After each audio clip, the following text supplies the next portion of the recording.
విచేతనం విఘూర్ణంతం సీతేషు బలతాడితం నిరస్తం దృశ్యమారీచం రామో లక్ష్మణమబ్రవీత్. రామో లక్ష్మణమబ్రవీత్, లక్ష్మణుడితో చెప్తున్నాడు, చూశావా అడిగో వాడు మారీచుడు, వాడు వచ్చాడు, వీణ్ణి చంపను లక్ష్మణ, మానవాస్త్రంతో కొడుతున్నాను. ఈ మానవాస్త్రం మనిషిని స్పృహ లేకుండా చేస్తుంది. వీడు గిరికీలు కొట్టుకుంటూ వెళ్ళిపోతాడు, 100 యోజనముల అవతల ఉన్నటువంటి సముద్రంలో పడిపోతాడు వెళ్ళి. అంత దూరం పడేటట్టుగా మానవాస్త్రంతో కొడుతున్నానన్నాడు. అంతే, ఆ మారీచుడు గిరగిరగిరగిర తిరుగుతూ వెళ్ళిపోయాడు.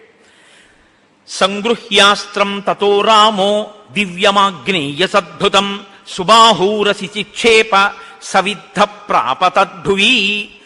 ఆగ్నేయాస్త్రం తీసి సుబాహు యొక్క గుండెలకేసి కొట్టాడు. అంతే, సుబాహు వెంటనే గిలగిలగిల తన్నుకుంటూ దూరంగా వెళ్ళి అరణ్యంలో పడి మరణించాడు. శేషాన్ వాయవ్యమాదాయ నిజగాన మహాయశాః రాఘవ పరమోదారో మునీనాం ముదమావహన్. మిగిలినటువంటి వాళ్ళందరినీ వాయువ్యాస్త్రం పెట్టి కొట్టి చంపేసి వాళ్ళందరినీ దూరంగా విసిరవతల పారేశాడు. ఇప్పుడు రాఘవ పరమోదారో మునీనాం ముదమావహన్, అక్కడ ఉన్నటువంటి మునులందరూ కూడా సంతోషపడిపోయారు. ఎందుకంటే విఘ్నాన్ని పోగొట్టేశాడు. యజ్ఞం పూర్తయిపోయింది, దేవతలందరూ సంతోషించారు. విశ్వామిత్రుడు తన శిష్యుల వంక చూసుకొని తన బిడ్డల్ని చూసుకున్నంత సంతోషపడిపోయాడు. చాలా సంతోషమయ్యా, ఇది సిద్ధాశ్రమము అనేటటువంటి పేరు ఉన్నందుకు సార్థక్యత పొందింది, నాకు సిద్ధినిచ్చింది. ఇక్కడ యాగం పూర్తి చెయ్యగలిగాను. ఏమిటి సిద్ధి? పుట్టినటువంటి రామచంద్రమూర్తికి కావలసినటువంటి అస్త్ర సంపదనంతటినీ ఇచ్చి రాముని చేత తన యజ్ఞాన్ని రక్షింపచేసుకుని తాను యజ్ఞ ప్రయోజనాన్ని పొందడం. ఈ కోరిక తీర్చుకున్నాడు విశ్వామిత్రుడు. అందరూ మీరు సహజంగా ఇప్పుడు ఒక విషయాన్ని ఆలోచన చేయండి. మారీచుణ్ణి అంత దూరం కొట్టి సుబాహువుని చంపి రాక్షసుల్ని చంపి అస్త్రప్రయోగంతో కనురెప్ప వేసి తెరిచేటప్పటికి ఇంకొక మారు మాంసం కూడా పడడానికి వీలు లేకుండా కొట్టేశాడు రాక్షసుల్ని. అసలు లక్ష్మణుడు బాణప్రయోగం చేయడానికి అవకాశం ఇవ్వకుండా కొట్టేశాడు. చిన్న పిల్లాడు, ఏం చేస్తారండి అందరూ? ఎవడి పని మీద వాడు వెళ్ళిపోతాడా? ఏం చేస్తాడు? ఇప్పుడు హోమం అయిపోయిన తర్వాత అందరూ లేచి ఎవరి దగ్గరికి వస్తారు? ఓయ్ చిన్న పిల్లలు ఎంత బాగా చేశారో, మిమ్మల్ని చూస్తే ముద్దొస్తోంది, చాలా సంతోషం రా నాయన, ఎంత వేగంగా కొట్టావురా వాళ్ళని. అలా ఎలా స్ఫురణకు వచ్చిందయ్యా? మంత్రాలు ఎలా జ్ఞాపకం వచ్చాయ్యా? ఇన్ని అస్త్రాలు ఉంటే ఏం పెట్టి కొడదాం, వాడి బలం ఎంత ఉంటుంది అని చూడడానికి వాడు తన బలప్రయోగంతో ఏదైనా చేస్తే పాడైపోయేది హోమం. అందుకని వాడు ఏమీ చెయ్యడానికి వీలు లేకుండా వస్తుంటేనే గురువుగారు చెప్పినటువంటి వర్ణనను బట్టి లెక్క కట్టి వీడు మారీచుడు అని లక్ష్మణుడితో చెప్పి కొట్టేశావు. అబ్బబ్బబ్బా ఏం పిల్లాడివయ్యా అని అందరూ పొగుడుతారు కదా సహజంగా. పొగట్ట మనిషి తల ఇలా నిలబడ్డానికి హేతువు కదండి. అందులో పిల్లల విషయంలో ఇది మరింత ఎక్కువగా ఉంటుంది. పిల్లల్ని మీరు పొగిడేశారనుకోండి, వాడు వెంటనే ఏం చేస్తాడంటే నా అంత మొనగాడు ఇంకెక్కడ ఉన్నాడంటాడు. కాబట్టి విశ్వామిత్రుడు చూస్తున్నాడు, వీళ్ళందరూ పొగిడారుగా, హోమాన్ని రక్షించాడుగా, యజ్ఞాన్ని, ఏం చేస్తాడో చూద్దాం, ఎలా మాట్లాడతాడో చూద్దాం. అహంకారం వస్తే దేనివల్ల తెలుస్తుంది? మాటలో తెలిసిపోతుంది. గురువుగారిని రామకృష్ణ పరమహంస ఓ మాట చెప్తుండేవారు. ఓసారి ఆయన గంగానది దాటుతున్నారు పడవలో. దాటుతుంటే అవతల ఒడ్డున ఒక ఆయన కాలు మీద కాలేసుకుని ఇలా చూస్తున్నాడు రామకృష్ణ పరమహంస వంక. పక్కన కూర్చుని ఆయన అన్నాడు, పడవలో ఉన్నాయన, ఆయన మిమ్మల్ని ఎప్పుడు చూసినా వచ్చి మీకు నమస్కారం పెట్టి చాలా గౌరవంగా మాట్లాడేవాడుగా, మరి మీరు వస్తుంటే అలా కాలు మీద కాలేసి కూర్చున్నాడు ఏంటి అన్నారు.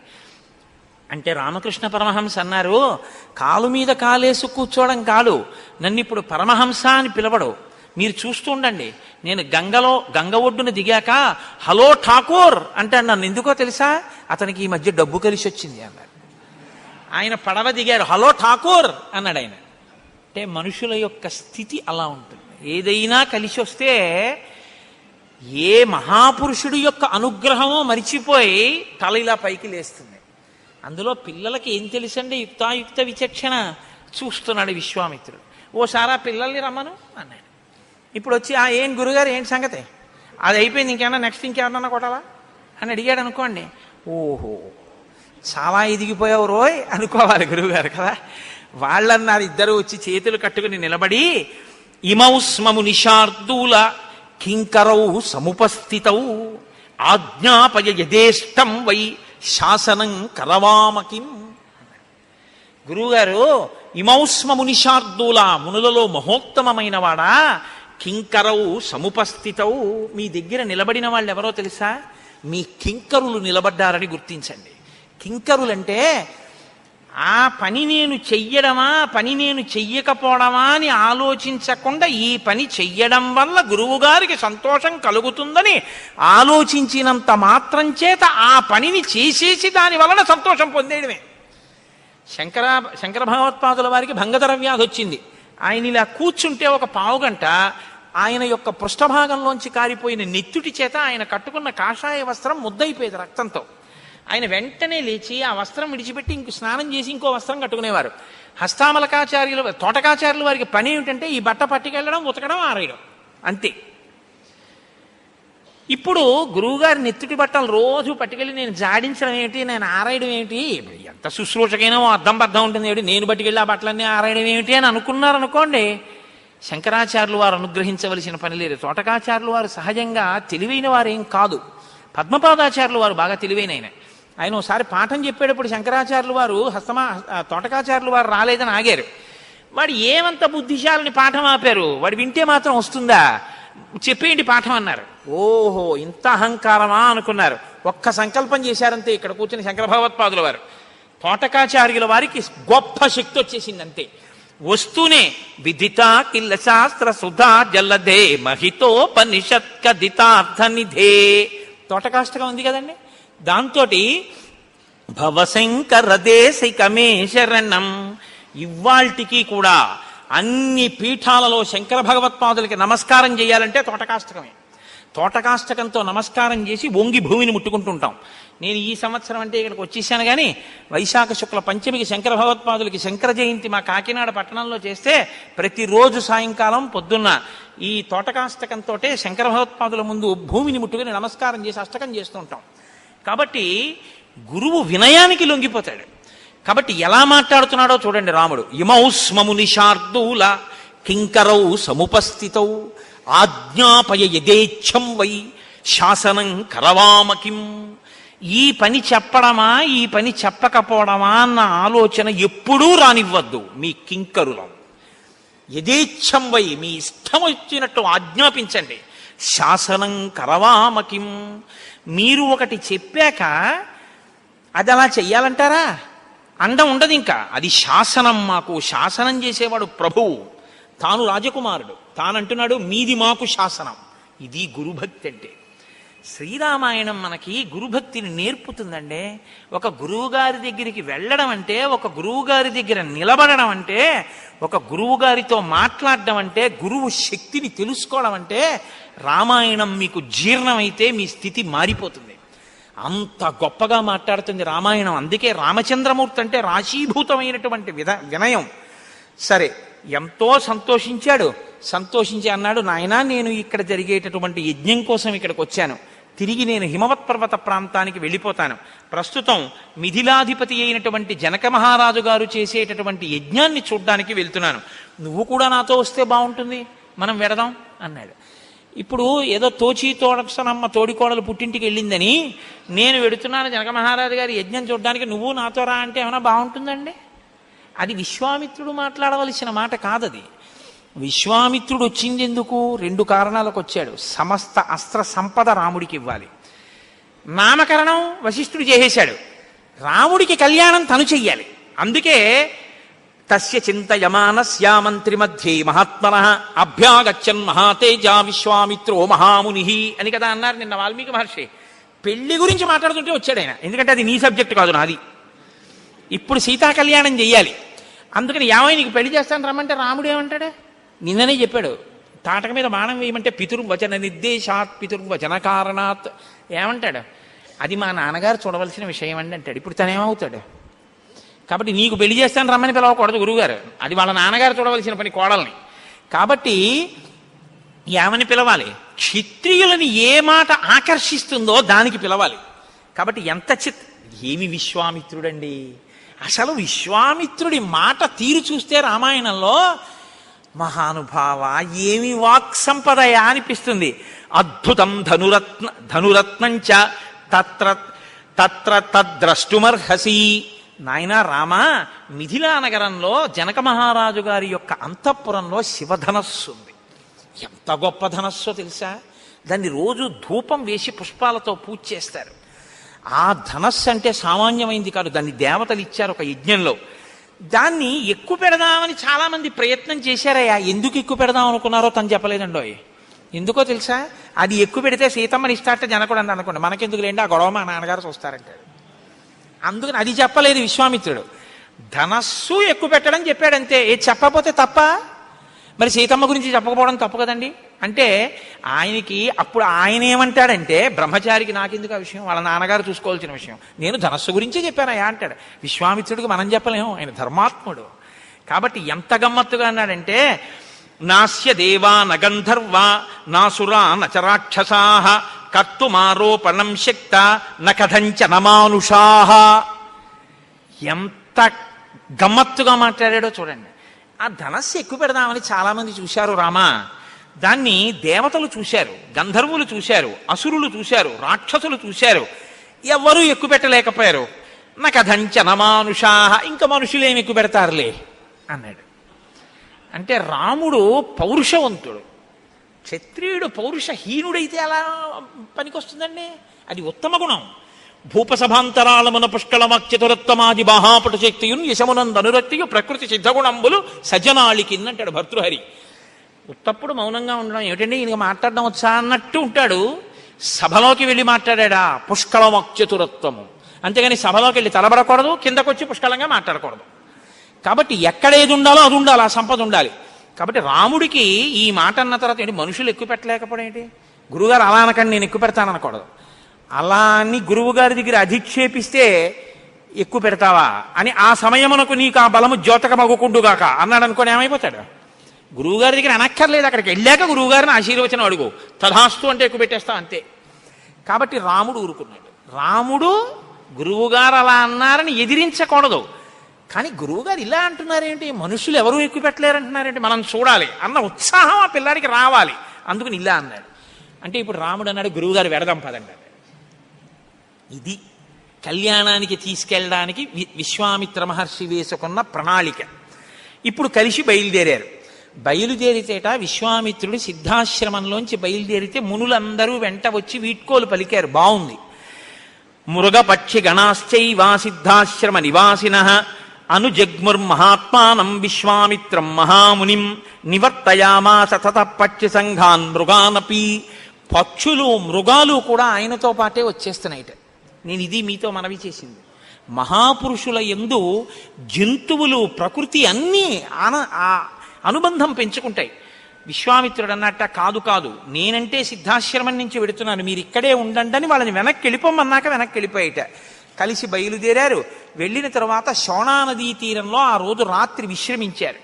రాముడు అడిగాడు, అసలు ఈ శోణానది ఏమిటి, ఈ నగరాలు ఏమిటి, రాజ్యం ఏమిటి, ఇది ఎవరిది, దీన్ని ఎవరు పరిపాలిస్తున్నారో నాకు చెప్పండి అని అడిగాడు. నాయన, మా వంశమునకు కర్త బ్రహ్మమానస పుత్రుడు, అయోనిజుడు, మహానుభావుడు కుశుడు అనబడేటటువంటి ఆయన ఉన్నాడు. ఆయన భార్య పేరు వైదర్భి. ఆయనకి 4 కుమారులు, కుశాంబుడు, కుశనాభుడు, అధూర్తరజసుడు, వసువు. ఒకానొక నాడు కుశుడు వీళ్ళందరినీ పిలిచి 4 కుమారుల్ని, మీరు ప్రజారక్షణ కొరకు 4 నగరములను నిర్మించుకుని రాజ్య పరిపాలన చెయ్యండి అన్నాడు. కుశాంబుడు కౌశాంబిని, కుశనాభుడు మహోదయమును, అధూర్తరజసుడు ధర్మారణ్యమును, వసువు గిరివ్రజమును నిర్మించారు. ఇప్పుడు మనం ఉన్నటువంటి ప్రాంతాన్ని గిరివ్రజము అని పిలుస్తారు. రామా, మనం ఈ రాజ్యంలో ఉన్నాం అని చెప్పి ఆయన ఒక మాట అన్నాడు. కుశనాభస్తు రాజర్షి కన్యాశతమనుత్తమం జనయామాస ధర్మాత్మ ఘృతాచ్యాం రఘునందన. కుశనాభుడనేటటువంటి రాజర్షికి ఆయనకి ఘృతాచి అనబడేటటువంటి ఒక అప్సర స్త్రీ వలన 4 కన్యలు కలిగారు. వాళ్ళు అప్సరస యొక్క పిల్లలు కనుక దేవతల యొక్క స్థితిని పొందారు, అంత అందాన్ని పొందారు. వాళ్ళు 4 యవ్వనవతులై ఒకరోజు సాయంకాలం ఉద్యానవనంలో రకరకాలైనటువంటి వాద్య పరికరములను మోగించుకుంటూ తిరుగుతున్నారు. బాలకాండలో అత్యంత గొప్ప సర్గల్లో ఇదొకటి. పైకి కనపడదు, కానీ నిజంగా అసలు సనాతన ధర్మము యొక్క సాంస్కృతి విలువల పట్టు ఎక్కడుందో ఈ సర్గ చూపిస్తుంది. వీళ్ళందరూ అక్కడ నిలబడి ఉంటే వాయువు వచ్చాడు. వచ్చి ఆయన అన్నాడు, తాహ సర్వగుణ సంపన్న రూపయవ్వన సంయుతా దృష్టా సర్వాత్మకో వాయు ఇదం వచనమబ్రవీత్ అహం భక్కామయే సర్వా భార్యా మమ భవిష్యథ మానుషస్వజ్యతాం భావో దీర్ఘమాయురవాప్స్యథ చలం హి యవ్వనం నిత్యం మానుషేషు విశేషతః అక్షయ్యం యవ్వనం ప్రాప్త అమర్యస్య భవిష్యథ. మీరు నరకాంతలుగా ఉన్నారు, అప్సరసకి జన్మించినా కూడా, కాబట్టి మీ యవ్వనం కొంతకాలానికి తరిగిపోతుంది. నేను వాయుదేవుడను, మీ నూరుగురు నాకు భార్యలు కండి, నేను మీ యందు అనురక్తుడనయ్యాను. మీరు దేవతాత్వాన్ని పొందితే మీ యవ్వనం స్థిరంగా ఉంటుంది, అందుకని మీరు నాకు భార్యలు కండి అన్నాడు. అంటే నూరుగురు కన్యలు ఒకరితో ఒకరు మాట్లాడుకోకుండా ఏకకాలంలో నూరుగురు కలిసి ఒక్కటే మాట అన్నారు. బాగా గుర్తుపెట్టుకోండి, ఒకరితో ఒకరు మాట్లాడుకుని కాదు, ఏకకాలంలో నూరుగురు కలిసి జవాబు చెప్పారు. ఏమని? మా భూత్ సకాలో దుర్మేధ పితరం సత్యవాదినం నావమన్యస్య ధర్మేణ స్వయంవరముపాస్మహే పితా హి ప్రభురస్మాకం దైవతం పరమం హి సహ యస్య నో దాస్యతి పితా సనో భర్తా భవిష్యసి సనో భర్తా భవిష్యతి. ఇప్పుడు మమ్మల్ని అడిగావు దుర్మేధ, ఈ లోకంలో ఏ ఆడపిల్లని ఏ పురుషుడు కూడా నేను నిన్ను వివాహం ఆడతానన్న మాట అడగకూడదు. అడిగినా బుద్ధి ఉన్న ఏ ఆడపిల్ల తండ్రికి తెలియకుండా వేరొకడిని తన భర్తగా అంగీకరించరాదు. ఇది ఈ జాతికి ధర్మం. పితాహి ప్రభురస్మాకం, మాకు మా తండ్రి దైవం. మా తండ్రికి తెలుసు మమ్మల్ని ఎవరికిచ్చి వివాహం చెయ్యాలో, మా జీవితం భద్రంగా ఉండడానికి ఎవరికి కన్యాదానం చెయ్యాలో మా తండ్రికి తెలుసు. దైవతం పరమం హి సహ, మా కన్నులకు కనపడే దైవం మా తండ్రి. యస్యనో దాస్యతి పిత సనో భర్త భవిష్యతి. ఈ దేశంలో ఇప్పుడు కాదు ఎప్పటికీ కూడా ఆడపిల్ల తండ్రి మాట కాదని తనకు తాను స్వతంత్రించి తన భర్తని తాను ఎన్నుకునేటటువంటి దుర్దినము రాకుండుగాక అన్నారు వాళ్ళు. ఇది జాతి సంస్కృతి మూలం. దీనికి అనుగుణంగానే మనం ఏ రచనలు చేసినా చెయ్యాలి తప్ప ఆడపిల్లల్ని మగపిల్లల్ని బరితెగించేటట్టుగా వాళ్లలో ఉన్నటువంటి యవ్వనోద్రేకాన్ని రెచ్చగొట్టి నీకు 100 రూపాయల టిక్కెట్ కోసం లక్షలు లాభం రావడం కోసం 3 గంటలు మాదక ద్రవ్యం లాంటి సినిమా తీసి డైలాగులు రాసి జాతిని పాడు చేసేటటువంటి నైతికమైన అధికారం నీకు లేదు. అది వాడికి లేకపోయినా అడగవలసిన అవసరం పెద్దలకుంది. మేము రామాయణానికి వారసులం, నీ ఇష్టం వచ్చినట్టు నువ్వు రాయడానికి వీల్లేదని నిలదీసేటటువంటి రోజు వస్తే తప్ప మన బిడ్డల్ని మనం రక్షించుకునే స్థితి మనకి రాదు. మనం ఎందుకు రామాయణానికి వారసులమో, రామాయణం అంటే ఏమిటో మీరు గమనించెదరుగాక. కాబట్టి పితాహి ప్రభురస్మాకం దైవతం పరమం హి సహ యస్యనో దాస్యతి పితా సనో భర్తా భవిష్యసి. ఈ మాట అంటే కోపం వచ్చింది వాయుదేవుడికి. ఆయన వాళ్ళ యొక్క శరీరములలోకి బాగా ప్రవేశించి వాళ్ళ శరీరములు వంకర్లు తిరిగిపోయేటట్టుగా చేసేసాడు. చేసేస్తే వాళ్ళెవ్వరూ కూడా కదలలేని స్థితిలో వెళ్ళిపోయి అంతఃపురంలో కింద పడిపోయారు. కింద పడిపోయి ఉంటే రాజైనటువంటి కుశనాభుడు తండ్రి వచ్చాడు. వచ్చి ఏమమ్మా మీరందరు ఇలా కింద పడిపోయారు అని అడిగాడు. అడిగితే వాళ్ళన్నారు, నాన్నగారు వాయుదేవుడు మమ్మల్ని భార్యలు కమ్మని అడిగాడు. మేమందరం కలిసి ముక్తకంఠంతో ఒక మాట చెప్పాం, మేము నీకు భార్యలు కావడం అన్నది మా నాన్నగారి అభీష్టం మీద ఆధారపడి ఉంటుంది, ఆయన చెయ్యాలి కన్యాదానం అన్నాం. కోపగించి మమ్మల్ని విరూపల్ని చేశాడు అన్నాడు. అంటే ఆయన అన్నాడు, ఏమమ్మా మీకు తపశ్శక్తి ఉంది కదా, మీరు మరి ఆయన్ని శపించలేదా అని అడిగారు. వాళ్ళన్నారు, నాన్నగారు శక్తి ఉంది కదా అని కోపం వచ్చిన చోటల్లా తప్పు చేసిన చోటల్లా మనం శాపవాక్కు వెడితే ఈ లోకం ఉంటుందా అని అడిగారు వాళ్ళు. కాబట్టి మేము క్షమాగుణంతో ఓర్పుతో వెనక్కి వచ్చేసాను నాన్నగారు అన్నారు. ఇది రామాయణం అంటే. మీరు కోపగించవలసిన చోట ఓర్పు పట్టడం చాలా గొప్ప విషయం. వెంటనే కుశనాభుడు అన్నాడు, అలంకారో హినారీణాం క్షమాతు పురుషస్య వా దుష్కరం తచ్చయక్షాంతం త్రిదశేషు విశేషతః యాదృశీవ క్షమాపుత్ర్యః సర్వాసామ విశేషతః క్షమాదానం క్షమా యజ్ఞః క్షమా సత్యం హి పుత్రికాః క్షమా యశః క్షమా ధర్మః క్షమయా విస్థితం జగత్. అమ్మా అలంకారోహినారీణాం, ఆడవాళ్ళకి అలంకారం అమ్మా ఓర్పు. ఆడవాళ్ళకేమి, మగవాళ్ళకు కూడా ఓర్పు ఉండాలి తల్లి. అసలు ఈ 3 లోకములు దేని వల్ల నిలబడుతున్నాయో తెలుసా? ఓర్పు వల్లే. ప్రతి వాళ్ళు ఓర్పు దాటేస్తే, ఎవరి ఇష్టం వచ్చినట్టు వాళ్ళు కోప్పడిపోతే లోకం ఎక్కడుందమ్మా? ఉండదు. క్షమాదానం, ఓర్పే దానం. క్షమా యజ్ఞం, ఓర్పే యజ్ఞం. క్షమా సత్యం హి పుత్రికా, క్షమయే ఈశ్వరుడు. క్షమా యశ, ఓర్పుయే కీర్తి. క్షమా ధర్మ, ఓర్పుయే ధర్మం. క్షమయా విస్థితం జగత్, ఓర్పులో ఈ జగత్తంతా నిలబడి ఉందమ్మా. ఓర్పు లేకపోతే ఈ జగత్తు లేదు తల్లి అన్నాడు. అవును నాన్నగారు అన్నారు. నాకు రామాయణం చదువుతుంటే ఒకటి అనిపిస్తుంటుంది. నిజానికి ఈ శ్లోకాలన్నీ మనం ఎవరికి చెప్పవలసి ఉంటుందంటే, యువతీ యువకులకు, చిన్నపిల్లలు శ్రీరామాయణంలోంచి నేర్చుకోవాలి.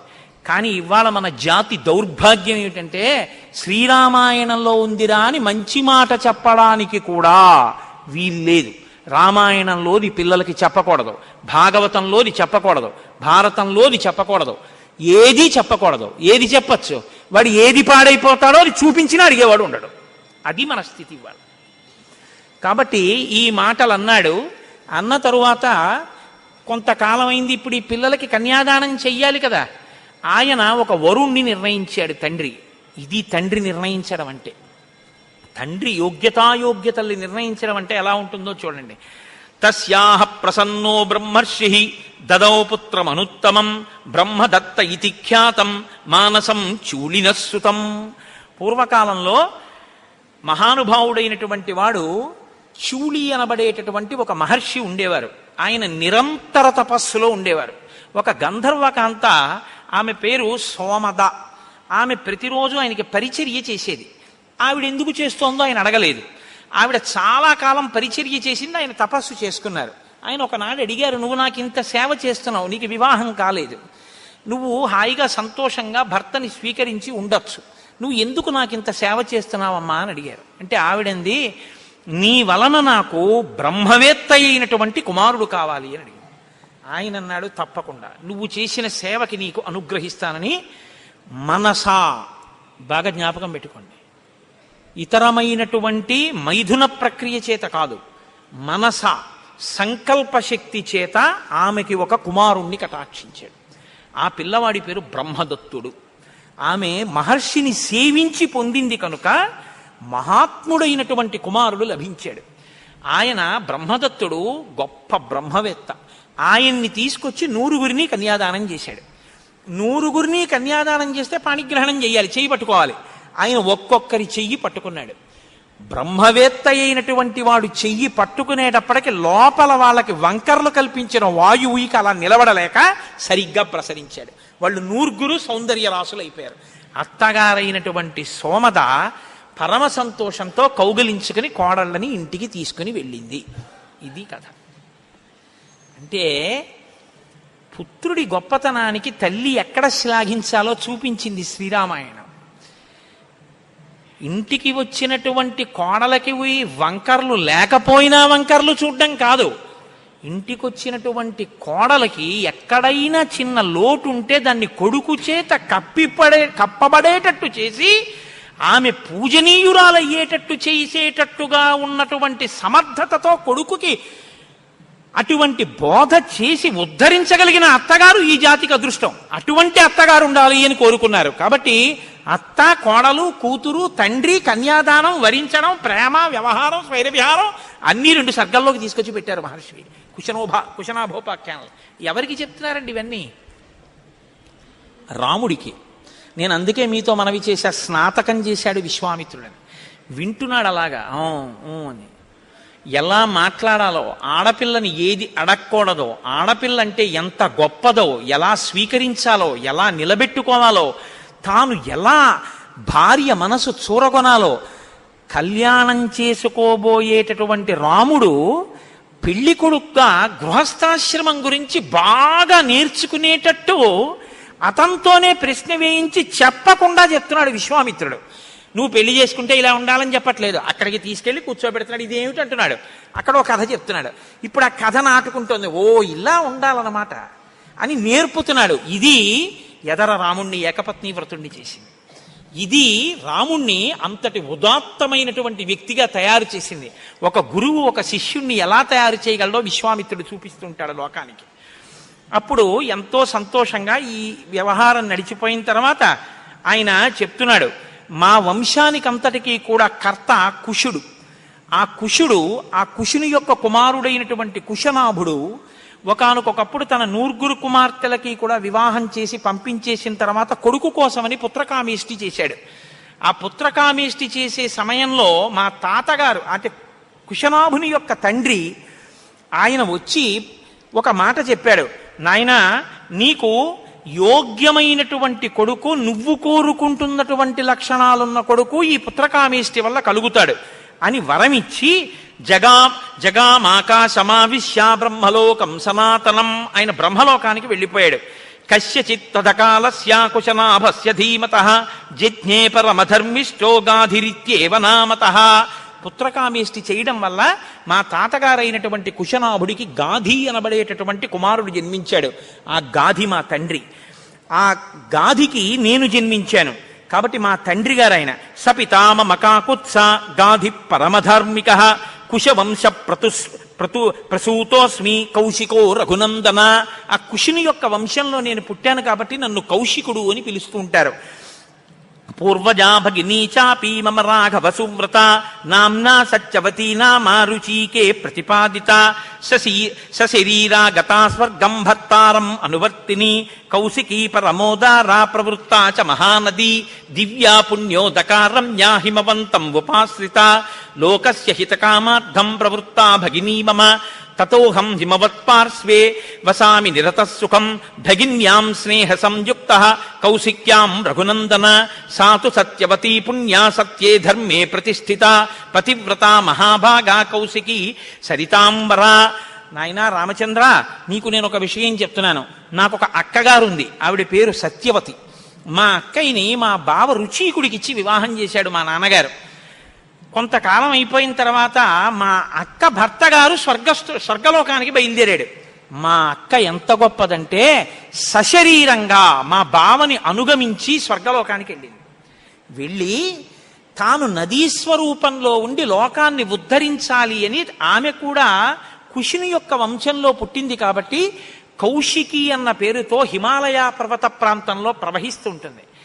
ఆమె గొప్ప ధర్మాత్మురాలు. నాకు మా అక్క అంటే ఎంతో ఇష్టం. అందుకని మా అక్క నదీ రూపంలో ఉంది కాబట్టి నేను కూడా హిమాలయ పర్వత ప్రాంతంలో కౌశికీ నది ఒడ్డున ఆశ్రమాన్ని నిర్మించుకుని ఉంటూ ఉంటాను. ఇక్కడ సిద్ధాశ్రమంలో సిద్ధి కోసం యజ్ఞం చేయడానికి వచ్చాను రామా. నీ యొక్క శక్తి వలన ఆ యజ్ఞం పూర్తయింది. ఇప్పుడు మనం మిథిలా నగరానికి బయలుదేరుతున్నాం అని చెప్పారట. చెప్తే రాత్రి పడుకున్నట్ట రాముడు. బాగా చీకటి పడిపోయింది ఇప్పటికే నేను ఈ విషయాలన్నీ చెప్పడంలో.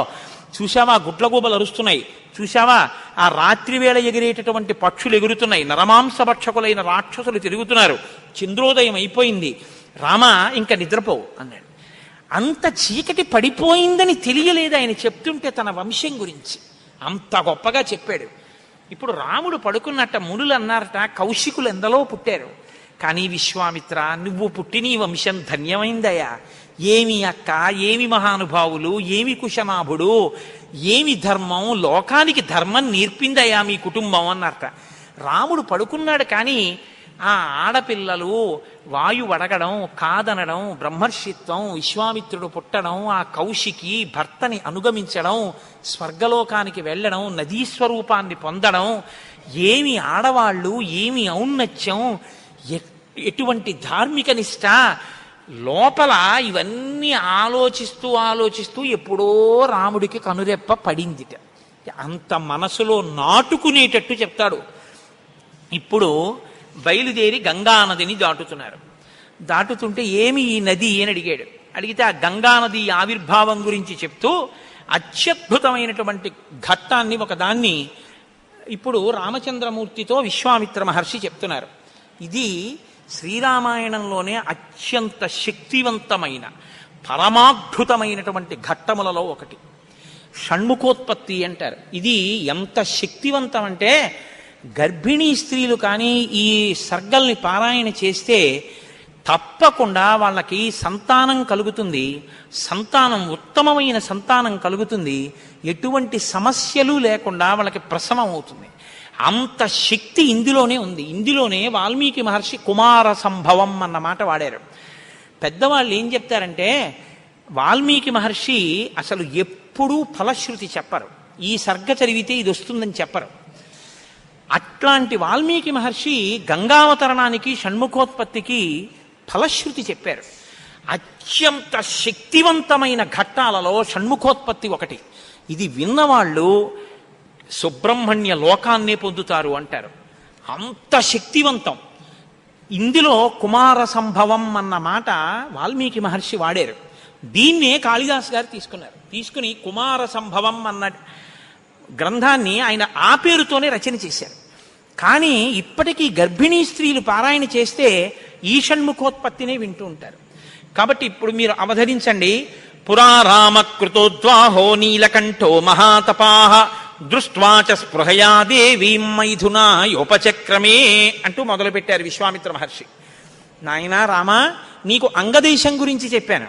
మన్మధుడు కాలిపోయాడు. తర్వాత పార్వతీ పరమేశ్వరులకి వివాహం అయింది. ఎలా అయింది మరి మన్మధుడు లేకుండా? ప్రారంభమే ఒక గొప్ప విషయం.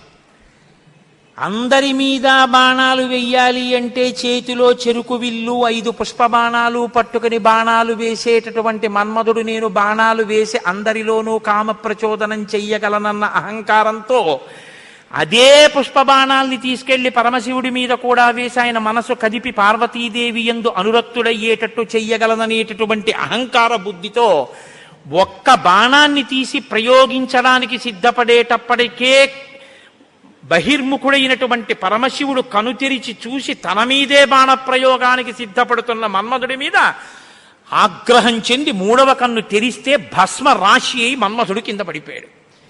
కాబట్టి సృష్టి ఆగిపోయి ఉండాలి కదా. ఇప్పుడు మన్మధుడు లేడుగా, మరి అప్పుడు పార్వతీ కళ్యాణం ఎలా అయింది అంటే, అమ్మవారు ఏం చేసిందంటే, ఏ ఆయుధములను మన్మధుడు పట్టుకుంటాడో వాటిని ఆవిడ పుచ్చుకుంది. 5 పుష్ప బాణాలని చెరుకు విల్లు ఆవిడే పుచ్చుకుంది. కామాక్షి, కంచి కామాక్షి అదే కదండి, చేత్తో పట్టుకుంది. ఇదే మనం లలితాస్వరూపం యొక్క వర్ణన చెప్తే ఇదే చెప్తాం. రాగస్వరూప పాషాఢ్య క్రోధాకార అంకుశోజ్వల మనోరూపేక్షుకోదండ పంచతన్మాత్రశాయక.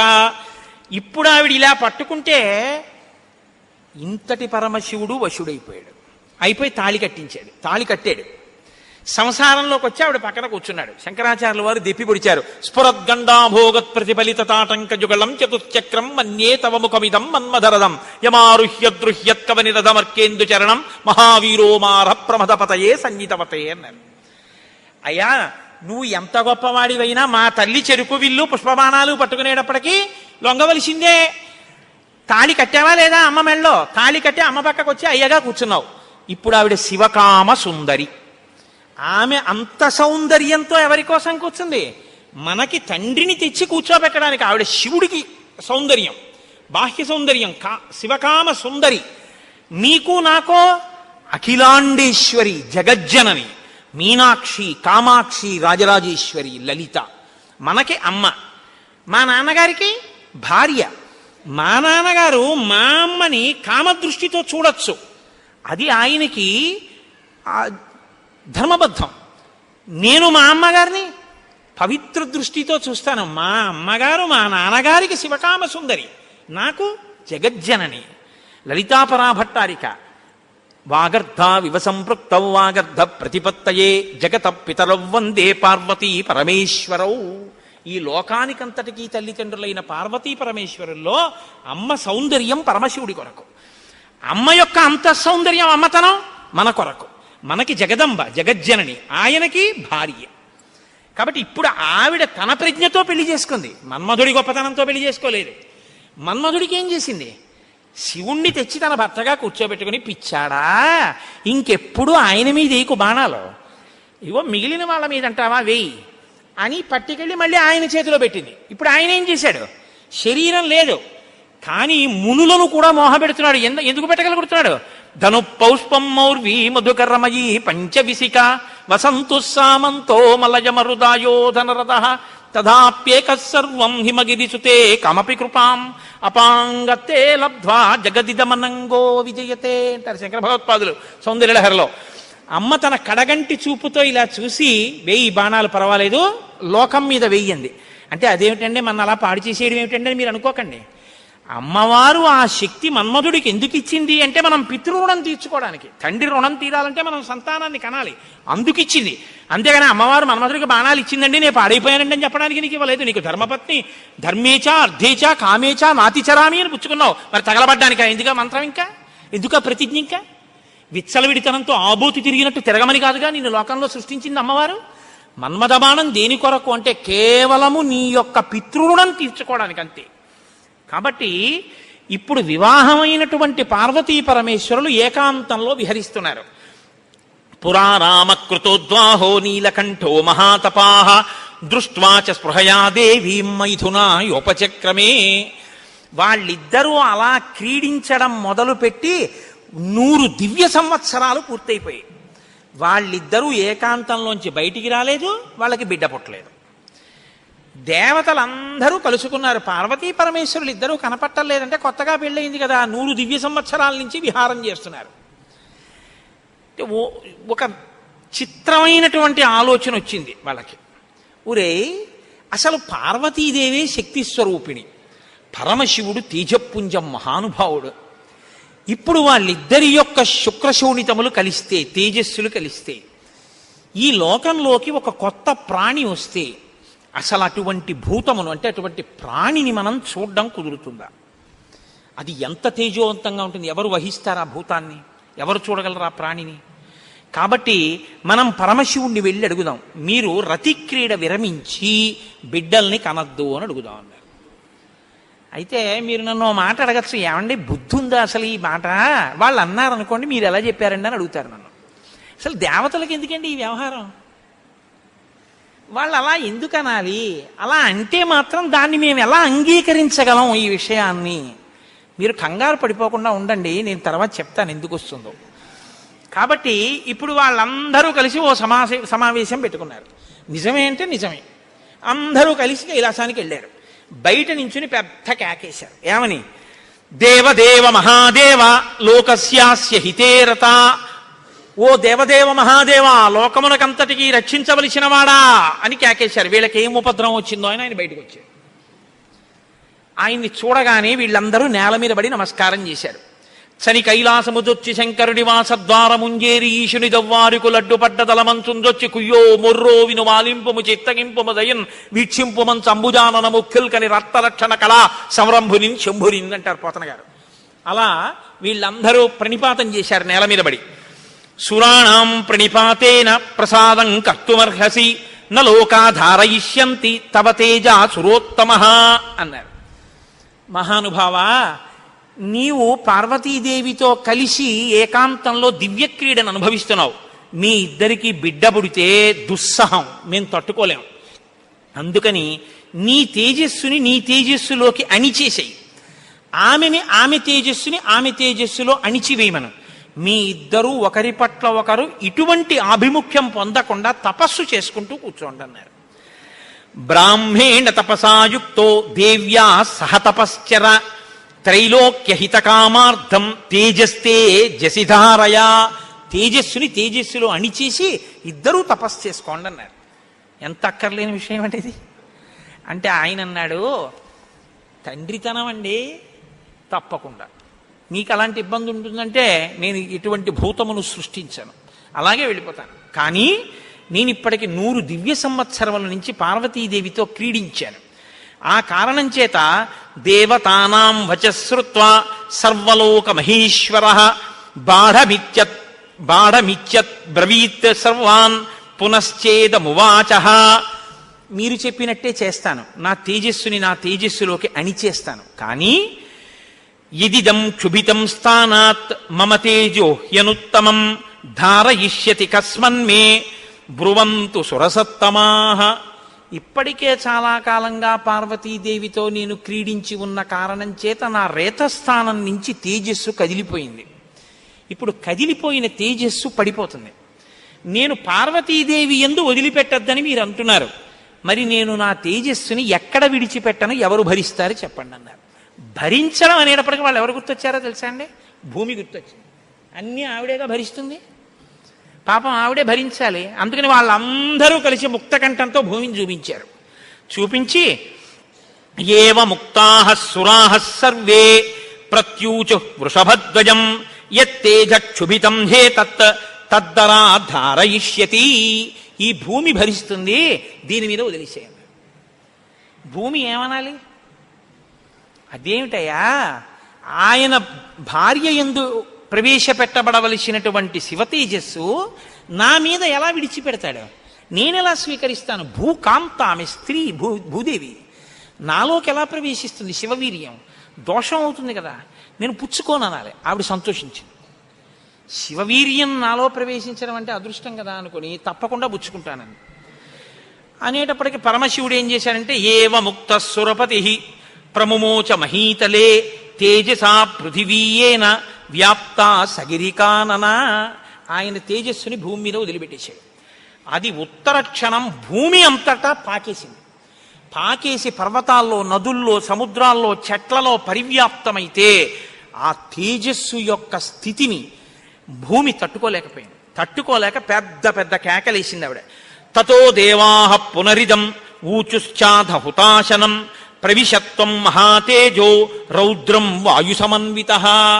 నా ఒళ్ళు మండిపోతోంది, దగ్ధమైపోతోంది నా శరీరం అంతా. శివవీర్యాన్ని నేను భరించలేకపోతున్నాను, దాని శక్తి నేను తట్టుకోలేకపోతున్నాను. కాబట్టి నేను విడిచిపెట్టేస్తాను, నాలోకి వచ్చిన వీర్యాన్ని దేనిలోకి విడిచిపెట్టను అని అడిగింది ఆవిడ. ఇప్పుడు దేవతలందరూ ఒకరి మొహాల్లో ఒకళ్ళు చూసుకుని అన్నారు, ఒళ్ళు మండిపోతోంది తట్టుకోలేనన్నావు కాబట్టి ఎవడు మండిస్తాడో వాడిలో వదిలేయన్నారు. అంటే అగ్నిహోత్రుల్లో వదిలేయమన్నారు. అంటే ఇప్పుడు ఆవిడేం చేసింది? తనలో పడినటువంటి శివవీర్యాన్ని అగ్నిహోత్రుల్లోకి వదిలిపెట్టేసింది. ఇదంతా రెప్పపాటు కాలంలో జరిగిపోయింది. పెద్ద పెద్ద అరుపులు, కేకలు, ప్రార్థనలు, హడావిడి. బయటికి వెళ్ళిన శివుడు లోపలికి రాలేదు. అమ్మవారికి అనుమానం వచ్చింది, ఏం జరిగింది అని. పార్వతీదేవి బయటికి వచ్చింది. బయటికి వచ్చి ఏం జరిగిందని అడిగింది. మేమందరం ఇలా ప్రార్థన చేశామమ్మా, మీ ఆయన తేజస్సు భూమిలోకి విడిచిపెట్టాడు, భూమి తట్టుకోలేక అగ్నిలోకి విడిచిపెట్టింది అంది. మీ ఇద్దరికీ సంతానం కలగకుండా తపస్సు చేసుకోమని కోరిక కోరామమ్మా అన్నారు. ఆవిడంది, ఏ ఆడదైనా అమ్మ కావద్దంటే ఒప్పుకుంటుందండి. అధశైల సుతారామ త్రిదశాన్ ఇదమబ్రవీత్ సమన్యురశపత్ సర్వాన్ క్రోధ సంరక్తలోచన. ఎర్రబడిన కళ్ళతో అమ్మవారంది, అక్కరలేని విషయంలో జోక్యం చేసుకున్నారు. మీరు చెప్పకూడని మాట చెప్పారు. నన్ను తల్లిని కావద్దు అని శాసించారు. నాకు బిడ్డలు పుట్టకూడదు అని వరం అడిగారు. నాయందు ప్రవేశపెట్టబడవలసినటువంటి శివవీర్యాన్ని భూకాంత యందు ప్రవేశపెట్టారు. కాబట్టి నేను మీకు శాపం ఇస్తున్నాను. అపత్యం స్వేషు దారేషు తస్మాన్నోత్వాదయిష్యత అద్య ప్రభృతి యుష్మాకం అప్రజాః సంతు పత్నయః ఏవ ముక్త్యా సురాన్ సర్వాన్ శశాప పృథివీమపి. ఇక నుంచి మీ భార్యల వలన మీకిక సంతానము కలగకుండుగాక. ఇక నుంచి దేవతలకి సంతానం ఉండదు అంది. కాబట్టి దేవతల సంఖ్య ఎప్పటికీ 33 కోట్లే. ఎందుకంటే ఇంకా వాళ్ళకి సంతానం ఉండదు. అందుకే బ్రహ్మగారు మొన్నటి రోజున దేవతల్ని పిలిచి, మీ అంశలలో ఉండవలసినటువంటి వానరుల్ని అప్సరసల యందు, యక్షకాంతల యందు, గంధర్వ కిన్నెర వానరకాంతల యందు సృజించండి, మీ భార్యల యందు మీకు పిల్లలు పుట్టరు, పార్వతీదేవి శాపం ఉందని చెప్పారు. అందుకని ఏమండి, ఎప్పుడూ 33 కోట్లైనా ఇంకా పిల్లలు మనవలు ఉండరా అంటే ఉండరు. పార్వతీదేవి శాపం ఆగిపోయింది, దేవతల యొక్క సంతానం. ఇప్పుడు ఆవిడ భూమి వంక తిరిగింది. నువ్వు స్త్రీవి కదా, నా భర్త యొక్క తేజస్సుని నేను పట్టవలసింది నువ్వెలా పట్టుకున్నావు? నువ్వెలా స్వీకరించావు నా భర్త తేజస్సుని? అమనేనైక రూపాత్వం బహుభార్యా భవిష్యసి. ఆవిడ్ని శపించింది. నువ్వు ఒక్క రూపంతో ఉండవు, భూమి అని పిలవబడినా నీకు అనేకమైనటువంటి స్థితి కలుగుతుంది. ఒక చోట చౌటు నేల, ఒక చోట నల్ల నేల, ఒక చోట ఎడారి, ఒక చోట పంట పండే నేల. ఇలా నువ్వు రకరకాలుగా అయిపోతావు. అంతేకాదు బహుభార్య భవిష్యసి, నీకు ఒక్క భర్త ఉండడు. నీ భర్త కానివాడి వీర్యం నువ్వు పుచ్చుకున్నావుగా, నీకు ఇంకా ఎంతమంది భర్తలో లెక్కుండరు.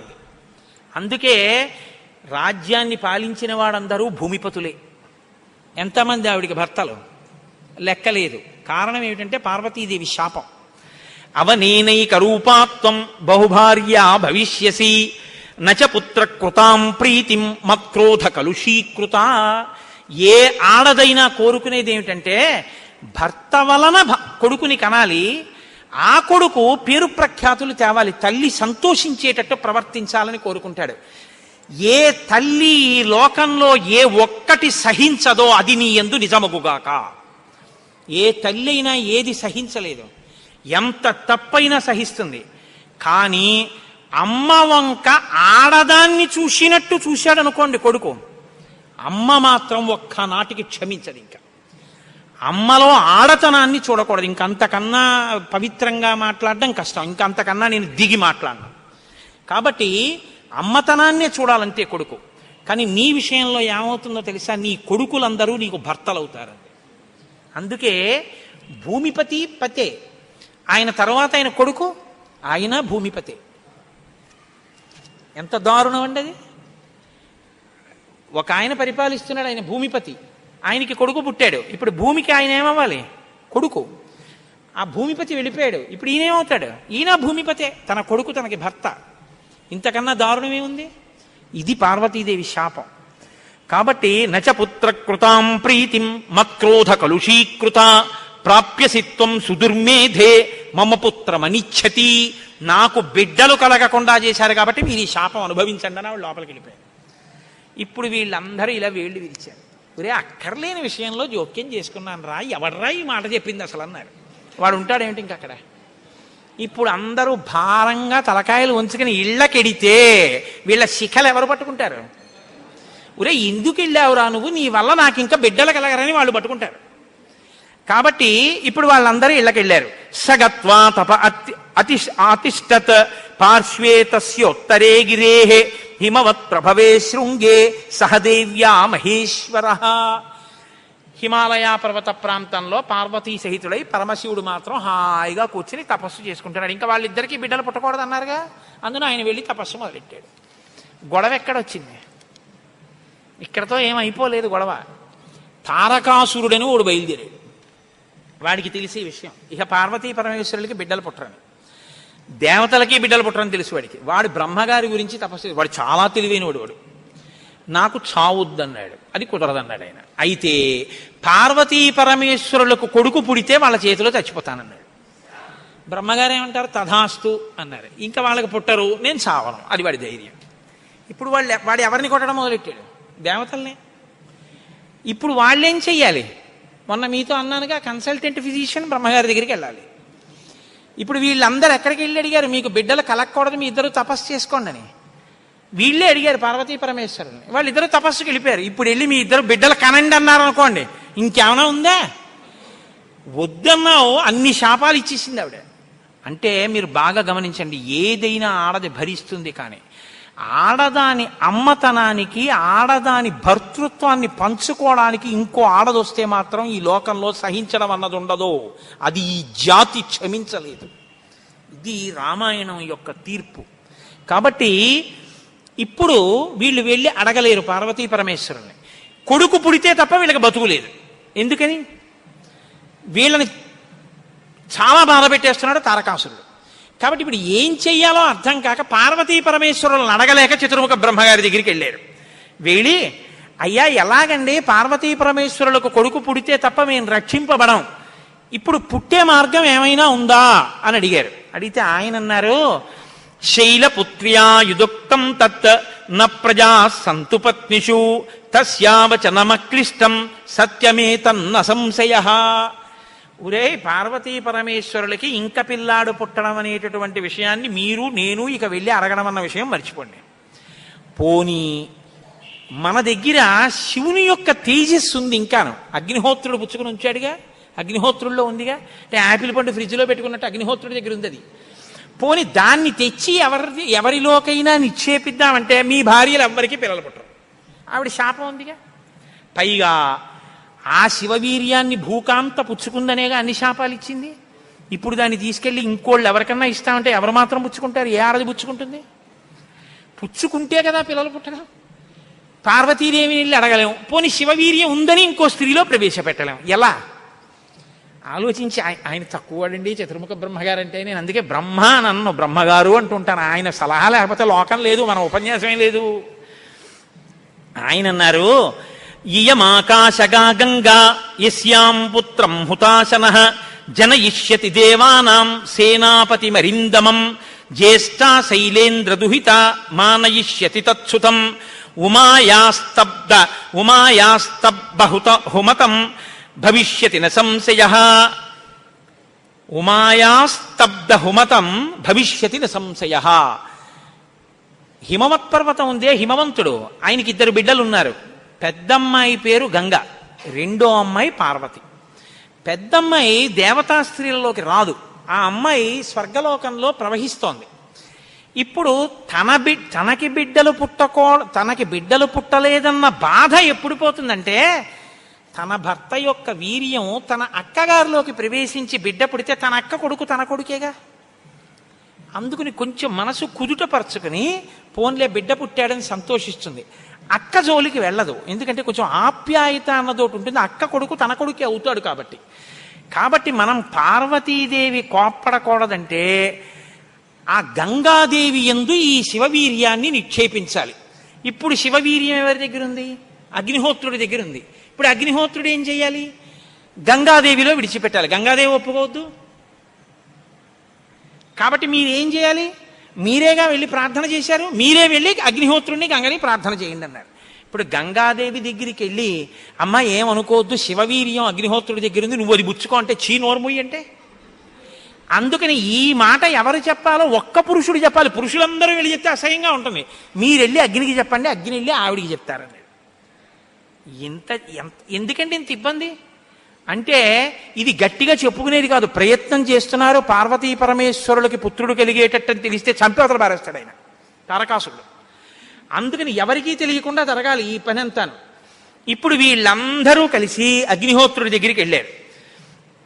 అయ్యా ఎంత గొప్ప సలహా చెప్పావు, ఏదో ఒక కారు చీకటిలో కాంతిరేఖ, కఠినమైన సాక్ష్యానికి సూక్ష్మమైన రంధ్రం దొరికాయి, ఇక మేము అల్లుకుంటాం కథ అన్నారు. తచ్చుత్వా వచనం తస్య కృతార్థ రఘునందన ప్రణిపత్య సురాः సర్వే పితామహమపూజయన్. బ్రహ్మగారికి పూజ చేసి నమస్కారం చేసి బయలుదేరి అగ్నిహోత్రుడి దగ్గరికి వెళ్ళారు. వెళ్ళి ఆయనతో అన్నారు, దేవ కార్యమిదం దేవ. ఇప్పుడు మాట్లాడడం కొంచెం జాగ్రత్తగా మాట్లాడడం మొదలెట్టారు. ఇది దేవకార్యం, ఏదో మేము సరదాగా నువ్వు పట్టుకెళ్ళి అక్కడ విడిచిపెట్టు ఇలాంటి మాటలు చెప్పడానికి రాలేదు. నీకు పిల్లలు పుడితే నాకెందుకు, పుట్టకపోతే నాకెందుకు, ఇలాంటి వాటిల్లో ఇక మేము జోక్యం చేసుకోం, బుద్ధి వచ్చింది మాకు. కాకపోతే ఇది దేవకార్యం. ఇప్పుడు ఈ పిల్లాడు పుట్టకపోతే వీపులు పగిలిపోతున్నాయి తారకాసురుడి వల్ల, అందుకుని పుట్టాలి పిల్లాడు. కాబట్టి సంవిధత్సహుతాశన శైలపుత్ర్యాం మహాతేజో గంగాయాం తేజవుత్సృజా. నీలో ఉన్న శివ తేజస్సుని పట్టుకెళ్ళి గంగలో విడిచిపెట్టు. గంగ పుచ్చుకుంటే, గంగకి కొడుకు పుడితే ఆ పిల్లవాడు పార్వతీ పరమేశ్వర పుత్రుడి కిందకు వస్తాడు. ఎందుకంటే పార్వతీదేవి అంగీకరిస్తుంది కాబట్టి. ఆ పిల్లవాడికి సేనానాయకత్వం ఇద్దాం. వాడు సేనాధిపతి అయితే వాడి చేతిలో తారకాసురుడు చచ్చిపోతాడు. అందుకని నువ్వు వెళ్ళి గంగను అడిగన్నారు. ఇప్పుడు పుచ్చుకునేటప్పుడు అప్రసన్నమైన మనస్సుతో ఆవిడ పుచ్చుకుంది అనుకోండి, ఇది ఎక్కడ చికాకు వచ్చిందిరా అని. అప్రసన్నమైన మనస్సుతో కానీ అలా పుచ్చుకుంటే తేజోవంతుడైన బిడ్డ సంభవించాడు. కాబట్టి ఆవిడ ప్రసన్నంగా పుచ్చుకోవాలి. అంటే ఆవిడ ప్రసన్నంగా పుచ్చుకోవడానికి యోగ్యమైన రీతిలో ఆవిడికి చెప్పాలి. కాబట్టి ఆయన వెళ్ళి చెప్పాడు అగ్నిహోత్రుడు, గర్భం ధారయ వైదేవి దేవతానాం ఇదం ప్రియం అన్నాడు. అమ్మా నువ్వు గర్భం ధరించాలమ్మా, ఆవిడ కన్య, భర్త లేడు, మరి నువ్వు గర్భం ధరించాలంటే అందావిడే దేవతానాం ఇదం ప్రియం. అమ్మ దేవకార్యం ఇది, అందుకుని నిన్ను అడుగుతున్నాను తప్ప ఇంకో మాట అనుకో కుష్మా తల్లి. అందుకని ఆవిడ అర్థం చేసుకుంది, ఓహో ఇంతకన్నా ఇప్పుడు లోకాన్ని రక్షించడానికి మార్గం లేదు, కాబట్టి శివ తేజస్సుని నాలోకి తీసుకుంటాను. తస్య తద్వచనం శ్రుత్వా దివ్యం రూపమధారయత్. ప్రసన్నంగా తీసుకుంది అనడానికి గుర్తు దివ్యమైన రూపాన్ని ధరించి శివ తేజస్సుని తనలోకి తీసుకుంది. ఇప్పుడు వీళ్ళ బాగా గమనించండి, సుబ్రహ్మణ్యోత్పత్తి అంటే ఎటువంటిదో తెలుసా అండి? 33 కోట్ల మంది దేవతలు ఇలా ఎదురు చూస్తున్నారు. ఇప్పుడు కాని శివవీర్యం ఎందుకో పనికి రాకుండా పోయిందనుకోండి, గంగ కానీ అయ్యి బాబాయ్ నేను భరించలేకపోతున్నానని వదిలి అవతల పారేసింది అనుకోండి, అంతే. ఇక శివవీర్యం లేదు, ఎందుకంటే ఉన్న శివవీర్యం పాడైపోయింది. కాబట్టి ఇక పుత్రుడు కలగడం. ఇక పుత్రుడు కలగకపోతే ఇక ఎప్పటికీ అసలు దేవతల యొక్క రాజ్యం అన్నది ఇక రాదు, తారకాసురుడే ఉంటాడు. కాబట్టి ఇక మీరు నేను పురాణం చెప్పుకోవడం ఇప్పటికీ ఉండదు, ఆయనే పరిపాలిస్తుంటాడు కదా.